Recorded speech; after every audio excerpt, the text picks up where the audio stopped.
রাজধানীর মিটফোর্ড হাসপাতালের মূল ফটকের সামনে ভাঙাড়ি ব্যবসায়ী মোহাম্মদ চাঁদ মিয়া ওরফে সোহাগকে নৃশংসভাবে হত্যার ঘটনায় দেশ জুড়ে বেশ আলোচনা সমালোচনা শুরু হয়।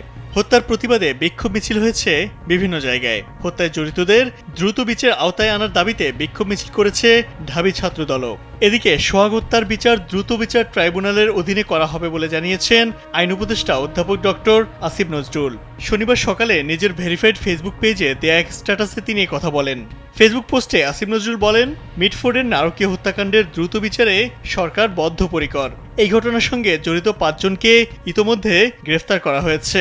পুলিশ সর্বোচ্চ গুরুত্ব দিয়ে তদন্ত শুরু করেছে। তিনি আরও বলেন, এই পাশবিক হত্যাকাণ্ডের দ্রুত বিচার করে দৃষ্টান্তমূলক শাস্তি দেওয়ার ব্যবস্থা গ্রহণ করা হবে।